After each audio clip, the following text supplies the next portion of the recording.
everyone, Ivy League Gaming here, and today we're playing Eternal Evolution, and today we're going to talk about how to gear your assassin champions. So we're going to break it down for you just based on that category. Luckily, if you're not sure, you can sort. I know there's a lot to get used to in a new game, right? And part of that is learning all the different types of characters and what they do. So we're going to start off with the King of Assassins here and talk about Bailey Hudson. He's still the King of Arena. He's absolutely amazing. I use him in all forms of content. He's such a good champion. And obviously he is all about damage. All the assassins are all about damage. So I'm actually going to show you here. If you actually click on these icons, I didn't even realize this was a thing. There's a button for that. Didn't realize that was a button, but it's a button. So we already talked about tanks and Vanguard in my last video. So that was really nice to get that discussion out there, especially because there's a lot of, it doesn't seem that obvious. Like if you want to use a Vanguard fully as a tank, as like your main source of tank instead of having some damage, then you gotta go HP focus, right? But yeah, go watch that video, guys, if you missed it, for regarding tanks and vanguards. But today we're talking assassins, a melee DPS class with displacement skills. So what's really interesting about these assassins is, I mean, it's kind of like the ninja vibe, right? It's a little bit of like sneaky, yeah, well, assassins. Makes sense, right? Just in the name. They do a little bit of some quirky skills, and Bailey's not to be left out of that conversation, is he? He has fun. He jumps to the back line and attacks. He also makes himself immune. He has this hidden skill here where he can't be targeted. He gains lifesteal. He's just got so many fun little quirks in his kit that make him really, really interesting to play with. And the fact that he automatically like jumps to the back line, well, a lot of people are going to do their formations with your tanks in the front, melee and support in the middle, other support in the middle, maybe, I don't know. And maybe, more than likely, your squishy, like, hunters and energy champions in the back, right? To be protected. But if Bailey's there, he's going to jump right to them and take them out. So keep that in mind if you're going against a Bailey in Arena. He attacks the back line. And so do the other assassins in this group as well. But, so what are we talking about for gear? Now this is a little bit, oh, I realized I got to expand on this a little bit. It's not quite as cut and dry. So crit damage, attack for our gear, right? Crit damage gloves if you can, attack percentage helmet, and attack percentage boots. Now, I'm to the point where I've been playing for a while now, but I still don't have great crit damage gloves on my account. I just don't. So my Bailey is still in crit rate gloves, but it's okay. I've got that about that 60% goal of crit rate and crit damage elsewhere. Or did I finally get him? No, he's still in crit rate gloves. But I'm also lacking a crit rate set. In a perfect world, one of these attack sets would be a crit rate set. So when we're talking about our attack percentage, and looking for other substats, you're going to be looking for attack, crit damage, crit chance, and then damage reduction in HP for survivability secondary.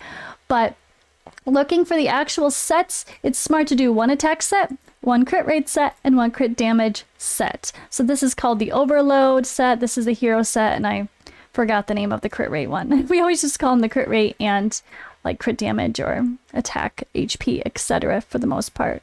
And for overall stats, I mean, when it comes to here, you're really wanting you're wanting to see that 100% crit damage, as it mentions up there. You're wanting to see that here. But I think overall, you really want to aim for well over 200% crit damage, like 250 ideally. I'm a little bit under, I think, where I should be for him. But 250 is a solid goal for a little bit more of an end game build on a champion that is Immortal level.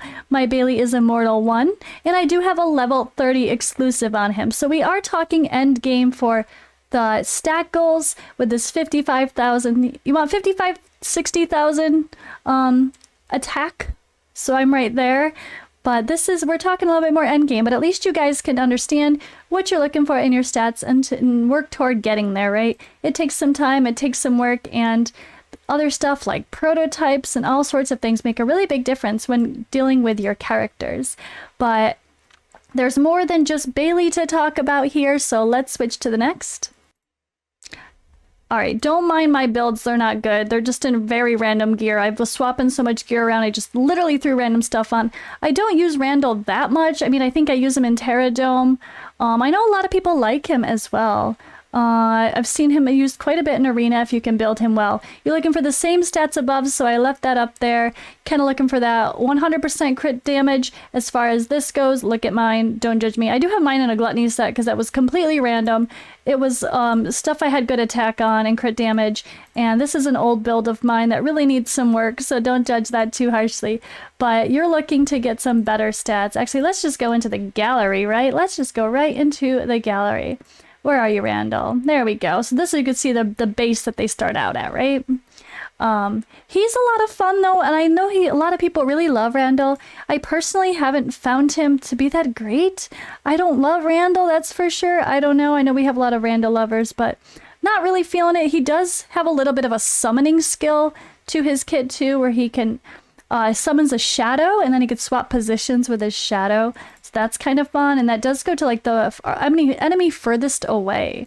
So that's kind of fun too. And he also jumps to the back line, but his damage overall, especially compared to Bailey, is just a little bit more medium-based damage. Not top tier, but if you're looking for a good melee character in things like Terradome and some other areas of the game, he'll be alright. He'll be alright. And then we're going to head over to Wenfair here and go to Rakana. So Rakana's super cool, just like the little animation here shows. They actually go through and dig underground and pop up in the back. It's super fun. I love it. They pop up in front of the target after going underground. It's a cute animation. You should definitely notice it if you haven't already. I really like the art that's gone into it too, I have to admit. I mean, this game is very beautiful, let's be honest, isn't it? But same thing for Rakana, all of them same goals. You want to get that like a 60% crit rate, 250% crit damage, but at least 100 as far as the looking at the equipment goes, and then you're looking for like 55 to 60,000 attack. So trying to just focus. It's pretty typical, just a basic damage dealer type build, trying to get decent crit rate and crit damage as well. Just don't try to crit cap. I know a lot of people come from Raid Shadow Legends, and we're in our heads we go 100% crit rate or bust, but that's not necessarily the case in this game. Keep in mind they're constantly attacking, and with how much they're attacking, they're actually doing crits pretty often, even at a lower chance than 100, and it's okay because they're attacking more often than like a turn-based gacha game. So don't worry too much when you see people say only 60%. Are you sure? 70%? Are you sure? Some people even suggest about 50. So 50 to 60 is probably fine. 70 a little bit more secure, but don't go over 70 or you're going to be missing out on other stats that you need a little bit more, like that crit damage and the attack. But same thing for sets. We're going to go attack, crit rate, and crit damage for your sets ideally in order to kind of spread out those stats and help you get what you need out of them. But they're a really fun class, but there's only like 3 in the game. I'm really hoping that they add more to the game, and so hopefully we can keep an eye out for that as well. But the one thing that I think is pretty interesting, it doesn't seem like they need any accuracy, so that might make them a little bit easier to build. Just simple damage, right? So that does help, and it does make building them a little bit easier. We know like having to get all the stats is a bit difficult, but keep that in mind. Of course, we're just going to go when you're dealing with damage dealers, the substats are obvious too. Just like the main stats, you're kind of looking for those same ones. Plus, like mentioned, damage reduction and then HP percentage for just survivability as well are ideal. But that kind of sums up our how to build an assassin. It's pretty simple. Crit rate, crit damage, attack, smash stuff.